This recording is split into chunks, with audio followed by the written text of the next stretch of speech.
wabarakatuh. Salam sejahtera untuk kita semuanya. Selamat datang pada Karsa Warga, podcast program studi Pendidikan Pancasila dan Kewarganegaraan Universitas Ahmad Dahlan. Nah, kali ini kita akan memasuki season baru, yaitu Sapa Alumni. Nah, untuk season pertama ini, kita akan kedatangan tamu atau alumni dari PPKN UAD yang sangat luar biasa. Kemudian beliau ini merupakan perempuan berdikari, aktif dalam organisasi, kemudian alhamdulillah sekarang sudah menjadi seorang dosen di salah satu universitas gitu ya. Dan beliau ini bernama Tati SPD MPA atau Tati Sarjana Pendidikan Master of Public Administration. Halo Mbak Tati. Halo. Selamat pagi semuanya. Assalamualaikum warahmatullahi wabarakatuh. Salam kenal semuanya. Saya Tati ya dari Prodi PPKN pada zamannya. Itu pada tahun 2013 masuknya ya. Lulusnya alhamdulillah tahun 2017 gitu. Insya Allah tepat waktu. Terus saat ini domisili kadang bolak-balik ya karena activity, jadi di Bandung, kadang di Jakarta gitu, menyesuaikan. Untuk aktivitas tadi yang udah disampaikan sama Elvi ya, Elvi. Ini saya juga sekarang di Universitas Muhammadiyah Bandung, alhamdulillah sebagai tenaga pendidik juga. Terus kemarin baru dilantik juga di Dewan Pimpinan Pusat Ikatan Mahasiswa Muhammadiyah sebagai Ketua Bidang ya Hubungan Luar Negeri. Terus saya juga bergelut di media ya dari awal masuk kuliah bahkan di PPKN, yang mungkin Bapak Ibu dosen PPKN juga sudah tahu kalau saya dari dulu ketika jadi mahasiswa sudah aktif di Pers Mahasiswa, aktif di Aliansi Jurnalistik Indonesia, juga sampai sekarang masih berlanjut di Rahma.id sebagai webpimpinan. Bedanya yang sekarang itu media yang saya tekuni adalah media inspirasi muslimah gitu ya. Nah, itu. Gimana, Elvi? Itu berarti Mbak sekarang tuh kemarin ya habis dilantik ya di Ambitarium Universitas Ahmad Dahlan. Betul. Kepala bidang atau ketua bidang hubungan luar negeri ya Mbak? Betul. Nah itu dalam bidang tersebut ngapain aja sih Mbak? Mungkin boleh diceritakan?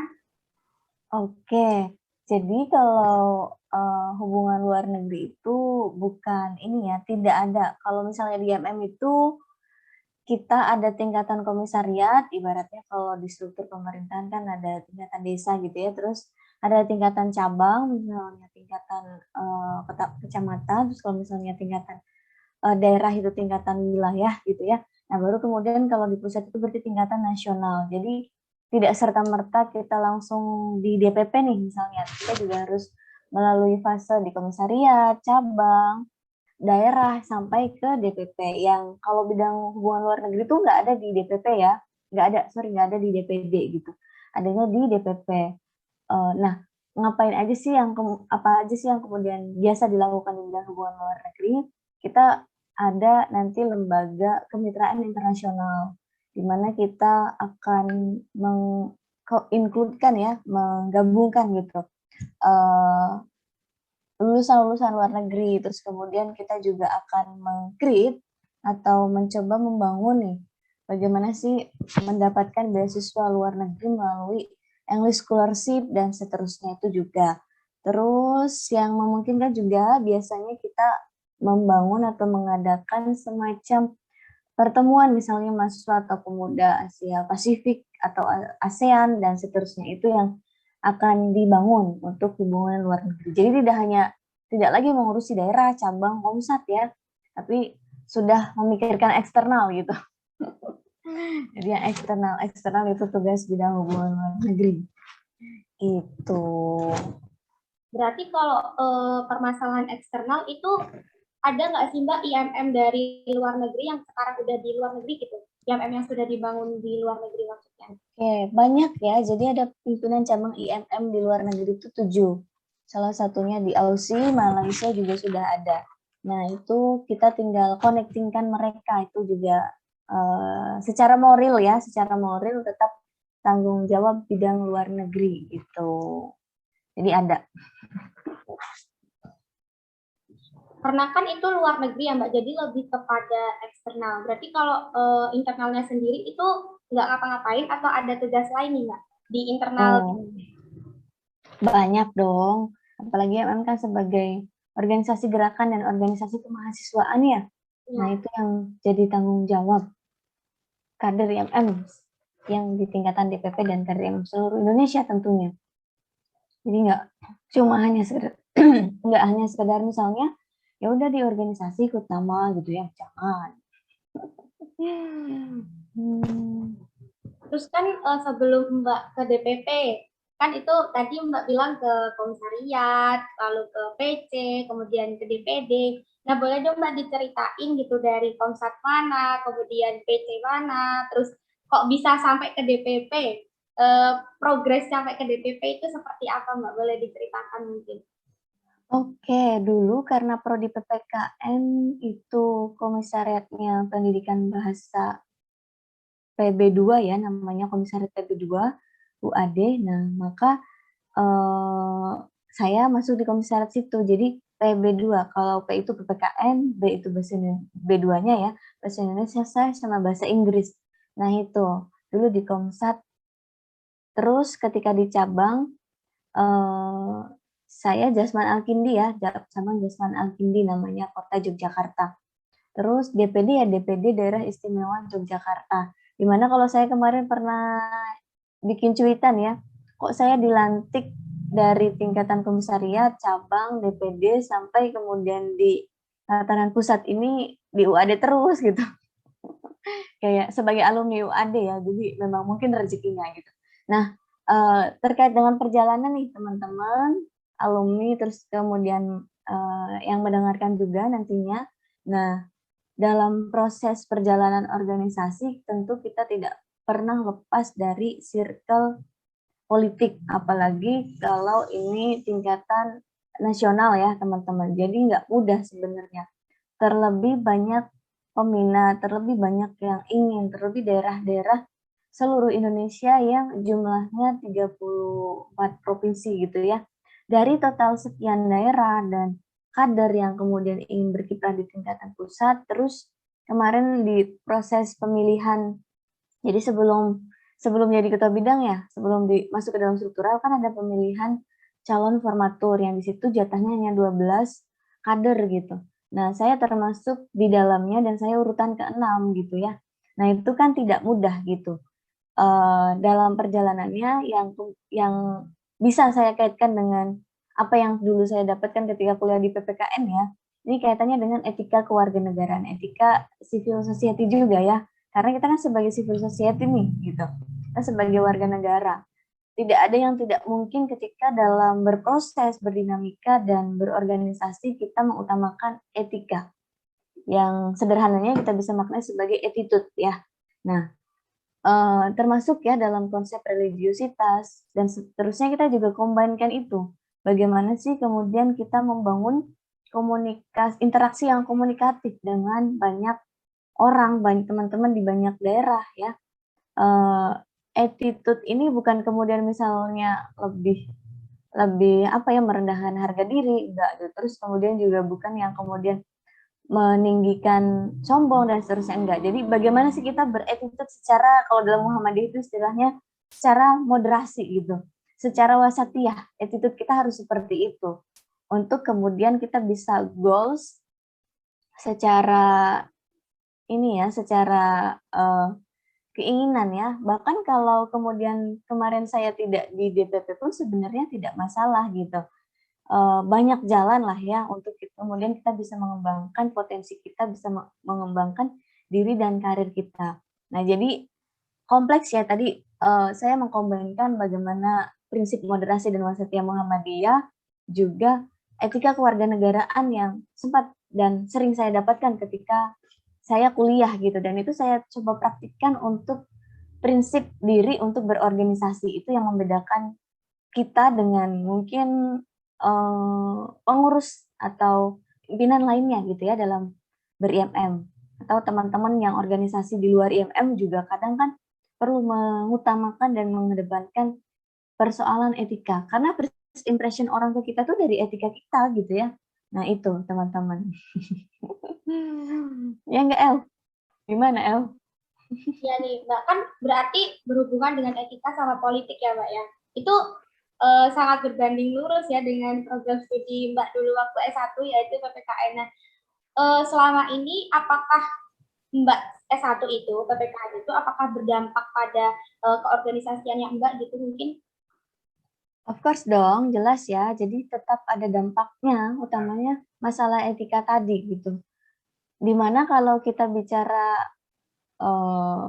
fenomena organisasi hari ini kan, ya misalnya orientednya berbeda dengan orientasi anak-anak organisasi tahun 98 ya, tetap ada pergeseran. Nah, beruntungnya kita di PPKN kita telah mendapatkan itu. Kan ada mata kuliah etika juga ya di PPKN ya. Terus ada mata kuliah pendidikan keluarga negaraan juga gitu ya. Banyaklah yang kemudian bisa kita combine, terus kemudian kita pernah dapat nih mata kuliah konstitusi gitu ya, di mana kita belajar Piagam Madinah. Nah, itu kan sangat menunjang banget nih. Misalnya diajarkan Piagam Madinah, bagaimana sih kemudian dulu proses politiknya Nabi Muhammad dalam merumuskan regulasi ya, Piagam Konstitusi yang kalau kita cermati, kalau kita pahami itu terus disinkronkan ya, prinsipnya Piagam Madinah itu sampai hari ini, relate terus kok gitu.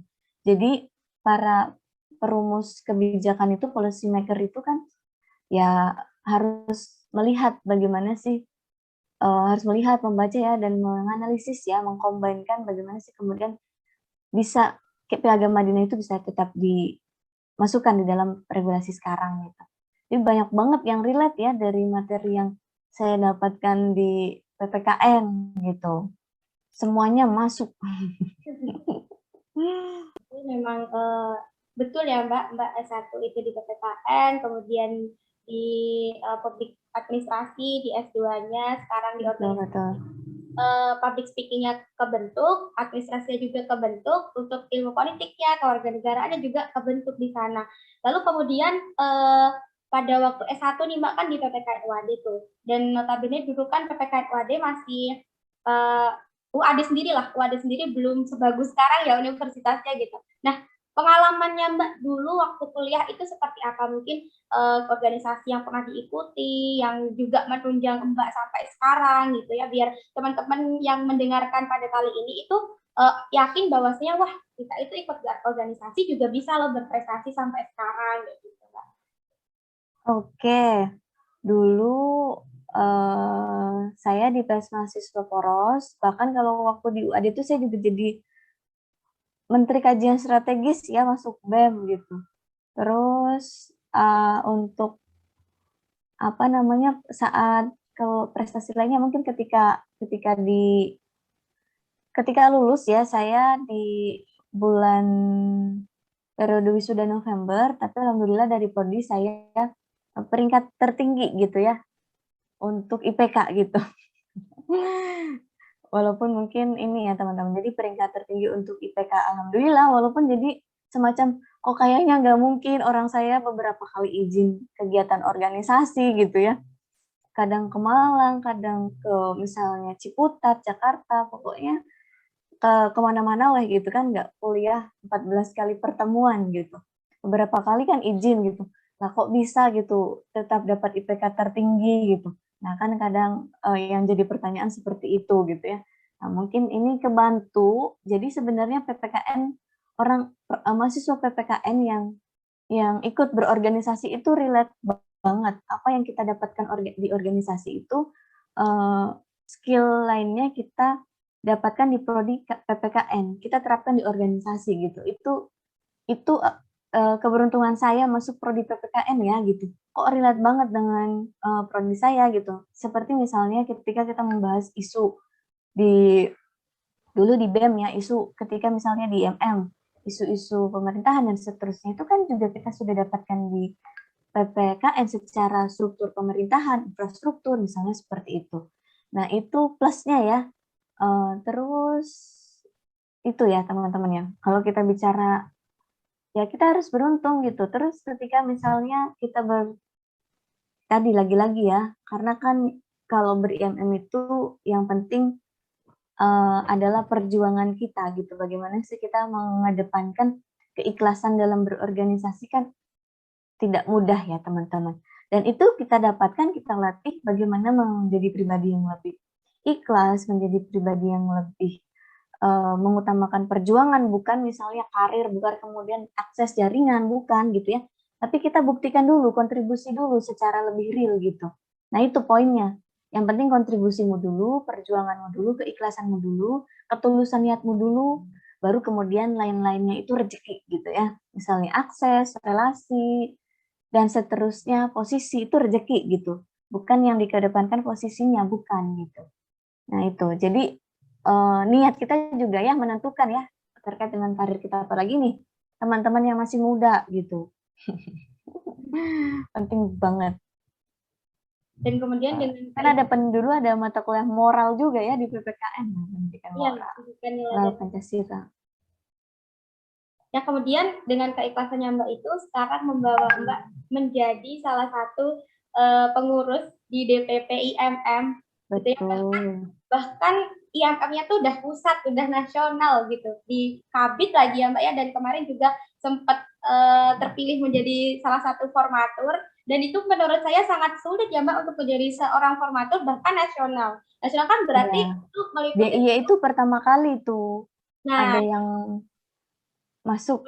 iya, pertama kali berarti kan lah lumayan sekali gitu. Dan memang ya Mbak, dengan keikhlasan kita ikhlas dalam segala bentuk kegiatan kita. Kemudian untuk posisi, untuk relasi itu nanti pasti kita dapatkan gitu. Itu bonusnya itu.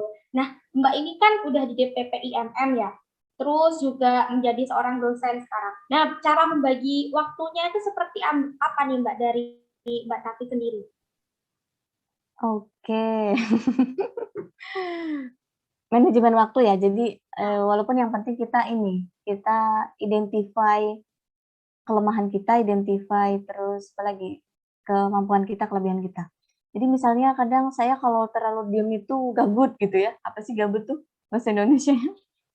Bosan. Ya gabut deh gitu ya. Jadi kalau misalnya nggak ngapa-ngapain tuh gabut, dan itu dari dulu gitu ya. Jadi kalau misalnya hanya sekedar kuliah pulang, ya saya ngapain gitu. Misalnya seperti itu. Nah, begitupun ketika saya alhamdulillah jadi dosen, terus tidak ada no other activity, jadi saya juga gabut juga gitu. Nah, makanya kemudian ketika didorong untuk yuk lanjut ber-DPP ya, it's okay untuk menyelesaikan IMM, ya biar lebih kafah gitu jadi kader IMM gitu ya, makanya sampai pusat dan seterusnya. Bagi waktu sepintar-pintarnya kita ya kalau masalah manajemen waktu. Tapi juga jangan sampai terlalu menyiksa diri. Jadi ketika memang capek ya istirahat, lelah ya istirahat. Terus seperti misalnya lagi dalam perjalanan nih gitu ya. Saya biasa menggunakan kereta kalau pulang pergi Jawa. Nah, itu kan tetap ya untuk jam tidur misalnya jam 12. Nah, kalau sebelum itu kan tetap di kereta saya bisa buka laptop atau baca buku dan seterusnya. Pintar-pintar kita gitu. Termasuk berikut juga dalam hal komunikasi. Kadang kalau kita sudah di tingkatan pusat itu banyak banget gitu misalnya yang ngomongin ini itu dan seterusnya, tapi kita tetap batasi untuk jam komunikasi, terus kemudian juga untuk jangan jangan terlalu baca WhatsApp terus gitu untuk meningkatkan wawasan kita, baca Twitter gitu ya, terus baca dengarkan YouTube dan seterusnya. Itu pandai-pandai kita memanajemen diri dan waktu. Jangan pokoknya kita harus tegas dengan diri kita gitu. Itu kan bagian dari self love ya, mencintai diri sendiri gitu. Tapi juga jangan terlalu menyiksa, jangan terlalu gila, jangan terlalu more activity lah, jangan terlalu kelebihan aktivitas lah. Disesuaikan dengan imun teman-teman, itu yang penting untuk tetap menjaga stabilitas kesehatan. Oke. Untuk Mbak kan berarti ini konsisten sekali ya dengan IFM, kemudian dengan Persyarikatan Muhammadiyah gitu. Apa yang membuat Mbak konsisten bisa sampai DPP nih? Kok bisa apa ya, percaya diri, wah saya ini ternyata bisa ya, ternyata gini ya gitu.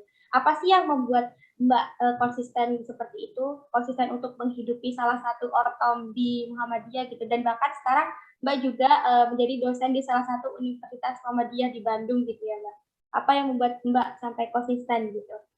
Oke, kalau soal konsisten karena ketika awal masuk IMM itu kok saya klik gitu ya, kok saya klik dengan misalnya ide-ide dan gagasan pendiri Muhammadiyah, lebih modern, lebih openless gitu ya, terus lebih moderat gitu. Jadi ngerasa dapat feel-nya aja, proses interaksi keilmuannya juga di Muhammadiyah ini ketika awal jadi mahasiswa baru ya, itu juga bisa saya dapatkan gitu. Nah, jadi proses-proses yang seperti itu yang kemudian saya kok merasa klik. Terus kalau karena saya baru mengenal Muhammadiyah ketika di Jogja dan ketika mahasiswa, maka saya apa namanya ya hanya bisa mengikuti IMM saja. Walaupun pernah di PDNA Kota Jogja ya, Nasya juga pernah ya, sampai Indonesia ya sampai sekarang masih Indonesia Kota Jogja dan belum ada pergantian gitu. Nah, jadi merasa semacam sesuai aja gagasan dan pemikiran-pemikiran di orang-orang Muhammadiyah gitu. Yang kalau kita perhatikan medsos di apa namanya data pusat statistik bagaimana sih publik melihat Muhammadiyah, ternyata setelah yang disampaikan Ismail Fahmi ya, pokoknya dia lead banknya digital lah ya. Nah, Muhammadiyah itu mendapat dukungan banyak dari oposisi itu ya. Muhammadiyah itu dapat dukungan banyak dari bagian oposisi gitu. Tapi saya nggak tahu kalau misalnya organisasi lainnya gitu di luar daripada Muhammadiyah. Nah, itu penting banget. Mungkin karena kita terlatih untuk bersikap kritis, terlatih untuk mengutamakan proses analisis, proses keilmuan dalam berinteraksi dan seterusnya. Itu yang membuat kita punya sense gitu ya, membuat kita punya interesting. Nah, itu. Makanya kemudian kita bisa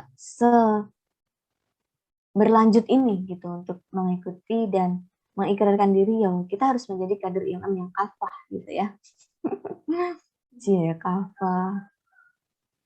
Oke. Untuk prosesnya sampai ke DPP ini sangat panjang ya Mbak, dan bahkan sampai S2, lulus S2 jadi dosen baru bisa ke DPP. Nah, untuk perkaderan di IMM sendiri tuh Mbak, itu untuk sampai ke DPP itu ada nggak sih Mbak perkaderan khusus yang menjadi syarat gitu? Iya, kalau perkaderan kan di IMM sama dengan organisasi pada umumnya ya, ada tingkatan daerah sampai tingkatan pusat pun yang saya ikuti Darul Arkom Dasar. Jadi kalau di IMM itu ada namanya Darul Arkom Dasar, ada Darul Arkom Madya, dan Darul Arkom Paripurna. Nah itu, jadi kan Darul Arkom Paripurna ini kemarin menjadi syarat untuk bisa daftar sebagai calon formatur. Nah, sebenarnya waktu Darul Arkom Paripurna di Medan 2019 lalu yang saya masih domisili di Jogja juga, itu bertepatan dengan jadwal sidang tesis saya gitu ya. Jadi saya sebenarnya tidak begitu berminat gitu untuk mengikuti DAP gitu di Medan gitu, karena saya lebih memilih tesis saya dong, walaupun jadi S2 ini, ketika S2 ini saya belajar banget bagaimana sih menyeimbangkan akademik dengan organisasi, di mana ketika S1 saya sering izinnya gitu ya. Nah, jadi saya tetap memprioritaskan sidang tesis. Nah, tiba-tiba 2 hari menjelang keberangkatan ke Medan, itu dosen penguji saya dan sekaligus pembimbing telepon, Mbak, saya minggu depan ada pertemuan di Jepang gitu ya. Jadi kita sidang tesisnya mundur minggu depannya lagi gitu. Oh, alhamdulillah dong, berarti kan saya bisa berangkat di AP gitu. Padahal jelang 2 hari sebelum pelaksanaan, di mana kalau daerah lain sudah pada berangkat dan sampai di Medan gitu ya. Nah, dengan begitu kan berarti memang ya tidak hanya kita yang menentukan, tapi juga Tuhan juga membantu mempermudah gitu ya untuk misalnya saya bisa ikut di AP gitu. Jadi nilai-nilai Pancasilanya itu dapat banget ya, ketuhanan yang Maha Esa gitu. Gitu. Berarti memang sudah digariskan ya Mbak oleh Allah gitu, bahwasanya memang Mbak harus ikut DAP, nanti setelah DAP ikut DPP gitu. Jadi tesisnya mundur karena itu di cancel sama dosen bimbingnya gitu ya Mbak. Iya, Memang ya tidak hanya bersikap pasrah ya, kita juga tetap harus ikhtiar dan memantaskan diri, itu yang penting. Kalau kita sebagai anak muda tidak ada yang misalnya ya tidak ada yang berminat, berselera untuk misalnya dari Jogja pindah ke Jakarta, pindah ke Bandung, ya nanti siapa lagi yang akan meneruskan? Nah itu juga terkait dengan apa namanya kemauan generasi juga perlu ditingkatkan gitu. Jadi saya juga punya PR misalnya untuk mengajak kader-kader di tingkatan komisariat, cabang, DPD untuk yuk ayo mau gitu untuk berjuang sampai ke tingkatan atas. Karena sebenarnya kalau saya kemarin mau di Jogja juga nggak apa-apa gitu, misalnya di Unisa gitu ya, daftar ngajar atau di kampus-kampus Muhammadiyah lainnya. Cuman karena ya tadi prinsip positifnya saya ingin dekat dengan rumah kedua orang tua gitu ya. Terus prinsip lainnya ya siapa lagi yang akan melanjutkan kalau bukan kita yang mau gitu ya, terkait dengan organisasi, activity gitu. Nah itu yang perlu kita tanamkan teman-teman.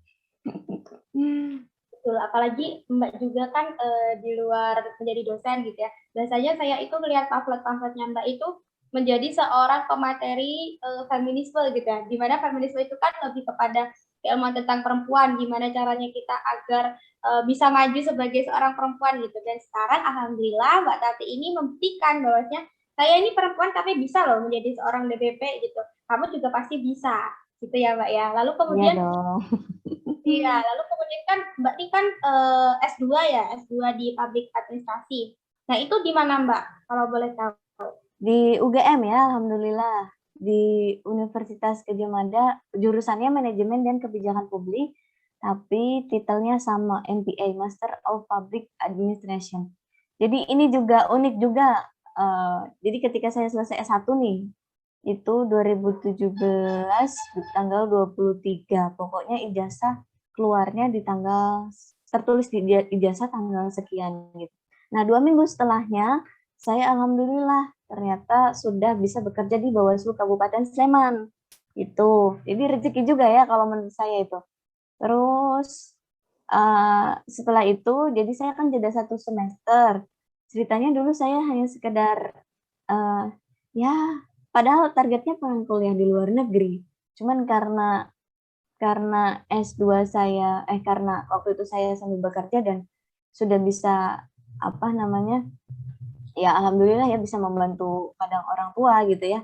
Terus ketika saya iseng-iseng daftar gitu di UGM, alhamdulillah gitu diterima dari yang tadinya total pendaftar itu 42, yang diterima 22 gitu. Itu di manajemen dan kebijakan publik Universitas Gadjah Mada, alhamdulillah. Jadi walaupun saya tidak tersampai ke luar negeri dengan gelar MPA ya, ya sedikit bisa membantu lah ya. Jadi dulu saya kekeh banget pokoknya harus keluar negeri dan seterusnya. Dan kantor pun mengizinkan gitu. Walaupun kan tidak ini ya kantor kan jam kerja ya, tapi ternyata diizinkan untuk ya boleh lah. Karena reguler juga di UGM tuh S2 UGM tuh nggak ada yang ini ya nggak ada yang apa kelas karyawan gitu.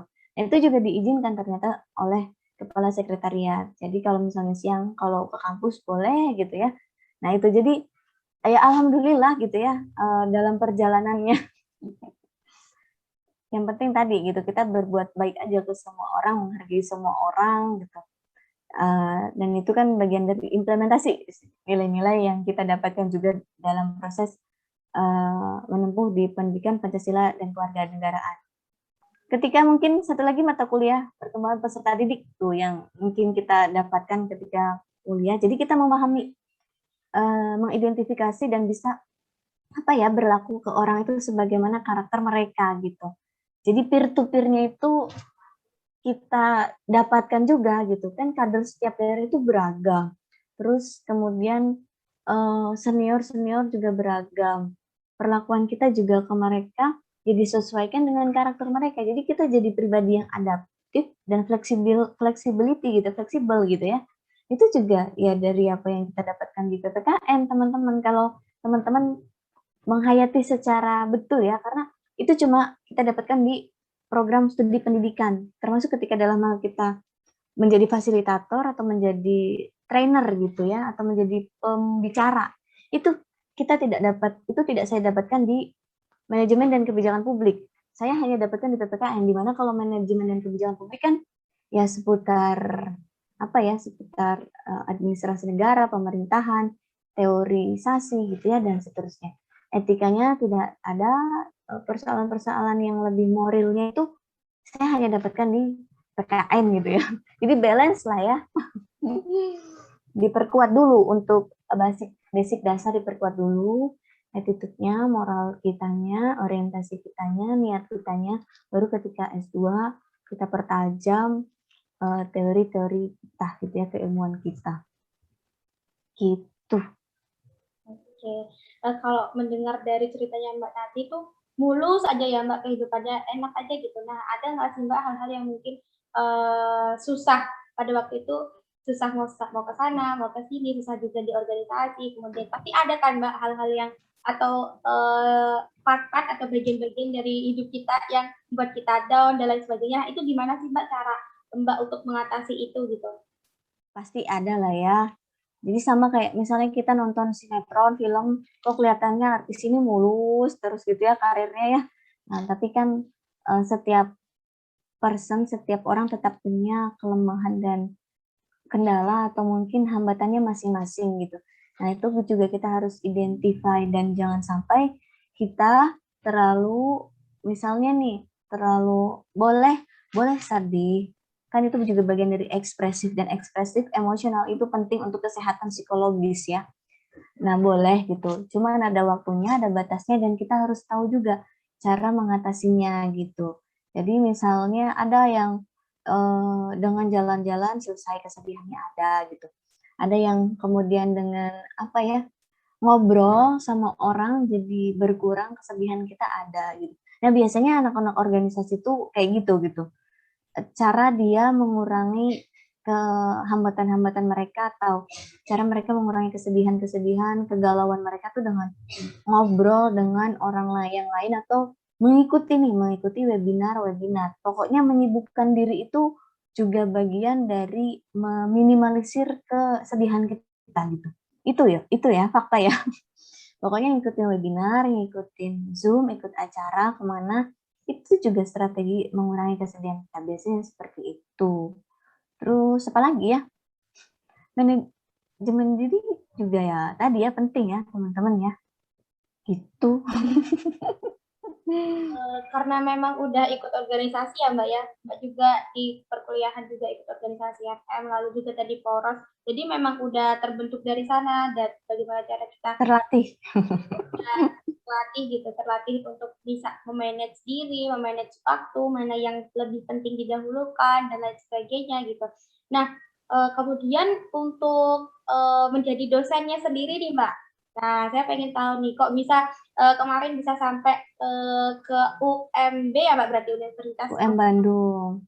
Nah, itu gimana sih Mbak, kok bisa sampai ke sana gitu? Boleh diceritakan mungkin progresnya? Saya itu kan kalau sidang tesis Desember ya, jadi pokoknya saya selesai Darul Arkom paripurna ya, minggu depannya langsung sidang tesis gitu kan. Wih, alhamdulillah banget ya. Jadi purna di IMM secara perkaderan dan purna studi S2 juga gitu ya.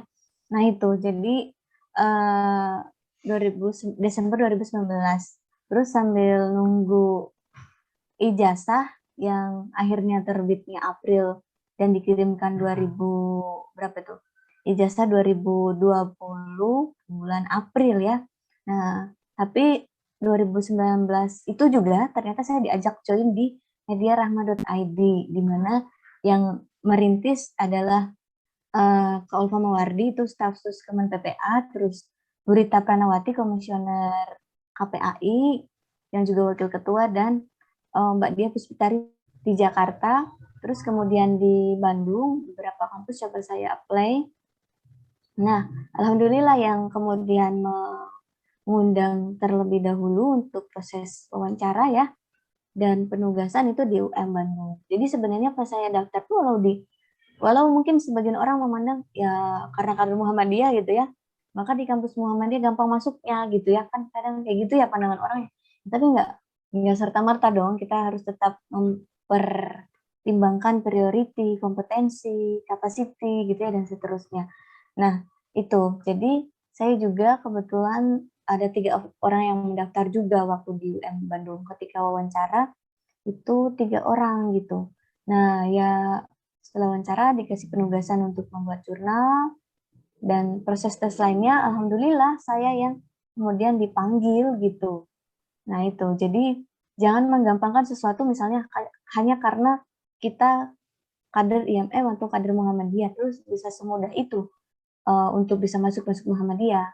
Kita tetap harus, yang utama ya, kita tetap harus memantaskan diri, itu yang penting. Secara kapasitas, secara kemampuan. Karena ini yang kadang sering dilupakan oleh kader lainnya.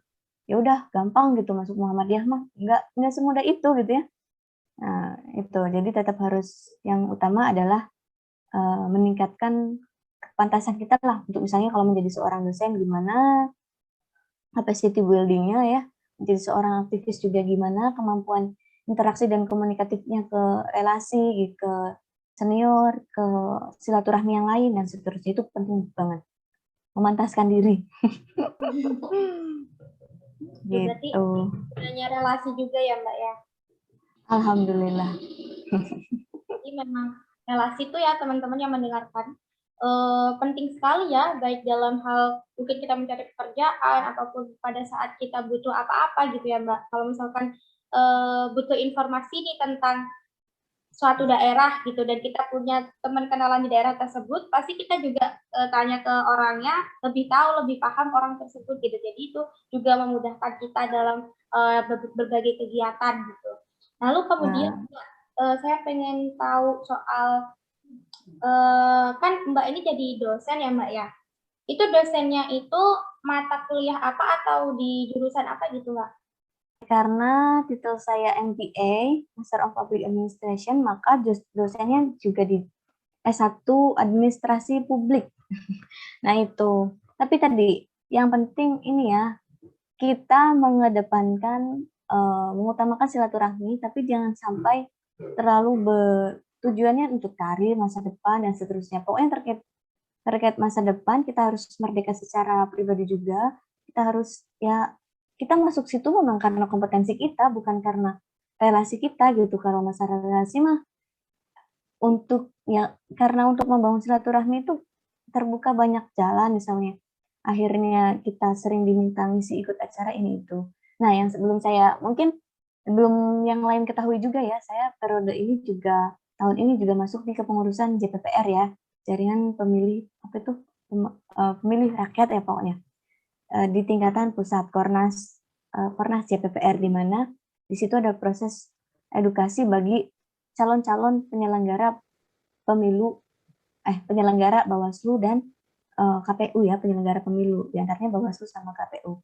Saya juga di divisi hubungan antar lembaga juga gitu, di mana nanti bertanggung jawab terhadap JPPR di tingkatan wilayah dan daerah gitu. Nah itu, jadi itu alhamdulillah ya, akhirnya kemudian kalau misalnya kita bisa membantu, misalnya memberikan edukasi tentang pendidikan apa politik bagi penyelenggara pemilu di daerah-daerah, kan plusnya kita bisa sambil keliling Indonesia gitu ya. Ini walaupun itu plusnya di situ, tapi yang lain-lainnya kita juga ternyata bisa membantu mereka untuk ya syukur-syukur bisa menjadi penyelenggara pemilu. Itu juga penting teman-teman. Jadi kalau misalnya ada alumni-alumni senior PPKN yang yang tertarik dengan untuk menjadi penyelenggara pemilu, nantinya bisa lah untuk mendirikan JPPR di tingkatan kabupaten, kota, ataupun daerahnya masing-masing. Itu dengan berkomunikasi dengan saya. Promosi. Aktif di sana ya Mbak ya? Di mana? Tahun ini alhamdulillah JPPR. Nah, gitu. Itu untuk bagian apanya itu Mbak? Maksudnya Mbak tadi kan di hubungan Antar lembaga. Nah, itu seperti apa itu Mbak?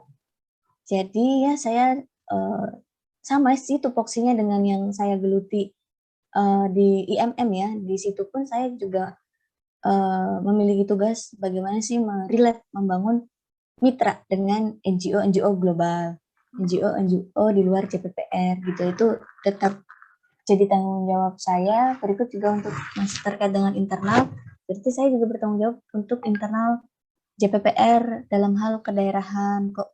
Karena kan hubungan antar lembaga ya. Jadi kalau antar lembaga, kalau di JPPR internal dan eksternal. Tapi kalau misalnya di MM fokus di eksternal gitu.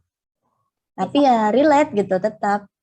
Jadi kita pun harus sepandai itu ya, mau manajemen diri. Walaupun misalnya kita join ke dalam banyak organisasi, tapi secara tupoksi dan kelembagaan kita harus sesuaikan dengan konsentrasi kita, kemampuan kita gitu. Berarti kemarin juga setelah S1 Mbak kan di Bawaslu ya Mbak ya? Ya, nah itu jadi meneruskan di situ.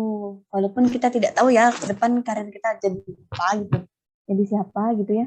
Nah, gitu. Ya ikhlas aja dulu, ikhlas aja dulu gitu ya. Luruskan niat aja dulu. Nanti karir mengikuti kok. Jangan terlalu banyak memikirkan strategi, rencana. Walaupun kita kadang circle kita terlalu politis dan seterusnya, ya abaikan aja gitu. Yang penting kita memantaskan diri aja dulu gitu. Nah, kontribusi aja dulu gitu ya. Nah, itu yang penting bagi anak-anak aktivis dan organisasi yang seringkali terlupakan. Gitu. Oke, udah ini ya Mbak ya. Kemarin juga saya sempat ketemu sama Mbak gitu. Dan alhamdulillah karena saya juga di MPB 2, jadi alhamdulillah juga bisa kenal sama Mbak Tati gitu ya. Saya juga sangat beruntung bisa kenal sama Mbak Tati gitu, karena beliau ini merupakan salah seorang yang memang dia itu sangat berusaha dalam hal organisasinya mungkin, lalu juga dalam hal karirnya gitu. Dan beliau itu tidak melupakan kewajibannya juga gitu loh, kewajiban beliau sebagai seorang anak juga mungkin, lalu juga sebagai seorang manusia yang juga seharusnya berguna untuk orang lain. Jadi tadi ikhlas, ya udah kerjain dulu aja gitu, lalu juga kontribusi dulu aja gitu, baru nanti jangan pasrah banget ya. Ya hasilnya nanti bonus gitu ya, yang penting kita berusaha, kita memantapkan diri untuk hal-hal yang mungkin kita ingin capai ke depannya, lalu kemudian bisa kita capai karena kita sudah mampu di sana, kita sudah mempunyai kualitas di sana gitu. Lalu kan ini Mbak nih sebagai alumni PKN gitu ya Mbak. Untuk kesannya sendiri, kesan untuk kuliah di PPKN itu kesannya seperti apa Mbak? Mungkin ada hal-hal yang menarik di PPKN, lalu kemudian ada hal-hal yang mungkin orang lain tuh mesti tahu bahwa siapa PPKN itu seperti ini loh gitu. Oke, yang penting ketika kita memutuskan untuk berkuliah, kita harus maksimal ya dalam proses belajar mengajar. Sekalipun teman-teman terkadang beraktivitas di luar kuliah gitu ya, nah tetap harus maksimal. Yang penting juga kita harus mampu mengetahui cara atau kemampuan kita dalam hal belajar ketika kita sering izin. Misalnya kalau saya itu dulu jam-jam konsentrasi menjelang UTS itu jam 11 sampai jam 1 gitu ya. Itu sekali baca misalnya masuk kayak gitu. Nah, hal-hal kayak gitu sederhana ya, tapi harus kita identifikasi gitu. Kalau yang lain kan misalnya belajar subuh gitu ya. Ada yang subuh, ada yang beberapa kali baca gitu. Kalau saya malah justru malam gitu ya. Nah, kadang kayak gitu. Aneh, tapi ya kita harus mengidentifikasi kemampuan kita. Tidak ada yang rugi dengan kita berkuliah di PPKN ya teman-teman ya. Karena apa yang kita dapatkan di PPKN itu semuanya ada dalam proses kehidupan kita sebagai kita di masyarakat dan kita sebagai warga negara. Nah, kita sebagai warga negara, entah kita nanti sebagai orang yang akan bekerja di lembaga, di perusahaan, di mana lagi, di NGO, di pemerintahan desa, dan seterusnya. Pokoknya tidak ada yang rugi ketika kita masuk prodi PPKN. Justru kita mendapatkan materi itu sebagai kayak bekal kehidupan aja gitu. Penguatan moral dan penguatan attitude, sikap yang kita dapatkan di PPKN dan kita terapkan untuk kehidupan bermasyarakat kita. Baik kita nanti jadi pembicara, jadi pendidik, jadi misalnya admin atau jadi konektor gitu ya antara orang dengan orang yang lainnya.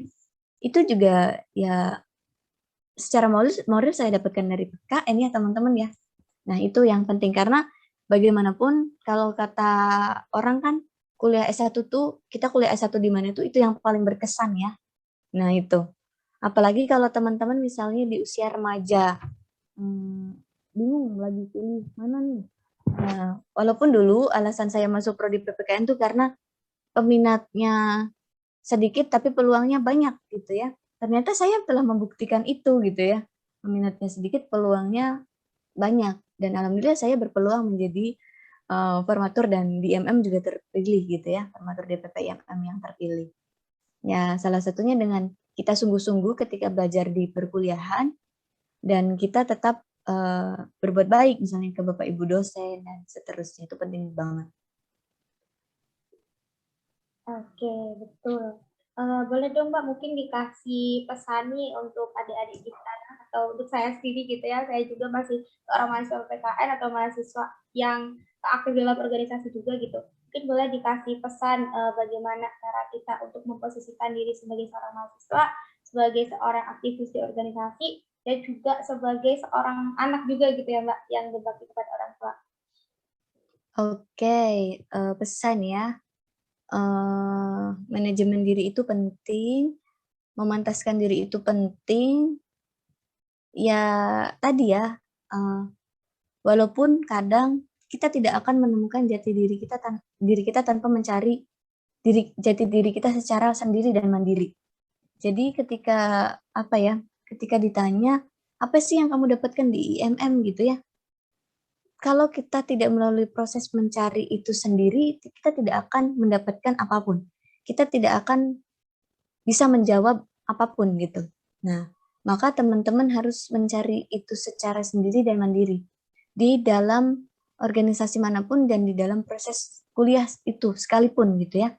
Kalau teman-teman tidak sungguh-sungguh, tidak tulus, tidak ikhlas ketika belajar, tidak tulus ketika belajar, ya teman-teman nanti cuma sekedar hambar, kuliah cuma sekedar formalitis, yang penting lulus nanti karena nanti jadi guru atau bekerja di perusahaan atau lembaga bapak saya kan ada yang kayak gitu ya. Dan itu nanti kita nggak dapet sense apa ya, jadi hambar deh gitu. Nah itu yang harus kita ubah.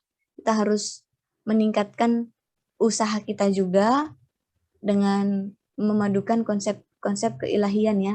Pokoknya seimbang, berserah diri dengan usaha agar apa yang kemudian kita rencanakan ketika memang itu tidak berhasil ya, kita tidak terlalu jatuh karena itu adalah pilihan Tuhan untuk kita gitu ya. Pilihan yang Tuhan tentukan untuk kita. Jadi tetap semangat belajar pokoknya di prodi PPKN tidak ada yang tidak, pokoknya teman-teman beruntung lah masuk ke PPKN tuh karena apa yang kita dapatkan di semua mata kuliah PPKN itu kita itu sangat berguna dan bermanfaat sekali untuk kehidupan kita di masyarakat, kehidupan pekerjaan kita, dan kehidupan kalau kita berorganisasi gitu. Teman-teman maksimalkan dalam belajar itu penting. Gitu ya. Nah, itu sih. Belajarnya dimaksimalkan, berinteraksinya dimaksimalkan, dan harus ikhlas, niatnya tulus gitu. Bukan hanya sekedar karir. Pikirannya jangan hanya sekedar karir. Tapi kita berkontribusi aja dulu, berikhtiar aja dulu, bersyukur kan kita berikhtiar juga bagian dari konsep syukur ya teman-teman ya. Kita diberi anugerah kesehatan fisik ya, kita harus tetap memaknai syukur itu dengan usaha-usaha kita. Mungkin untuk percakapan kita pada siang hari ini itu sangat panjang ya Mbak, dan juga Betul. juga untuk para pendengar kita nanti di podcast Karsa Warga di Prodi PPKN UAD ini. Lalu kemudian juga Mbak sebagai alumni Prodi PPKN yang juga menginspirasi kita semua sebagai seorang perempuan gitu yang alhamdulillah sekarang sudah menjadi seorang dosen, kemudian juga tadi aktif di Rahmat.id juga, terus juga sekarang juga sudah mulai aktif di DPP IFM, lalu tadi juga di JPPR ya Mbak? PPR, Koordinasi PPR, ya.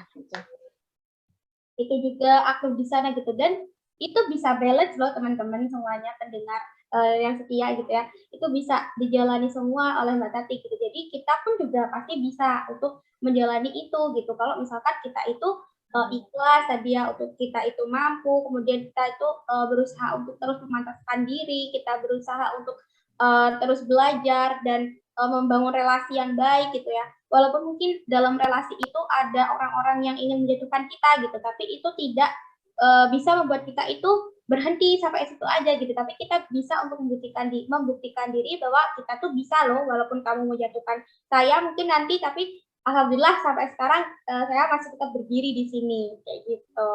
Oke, terima kasih banyak kepada Mbak Tati.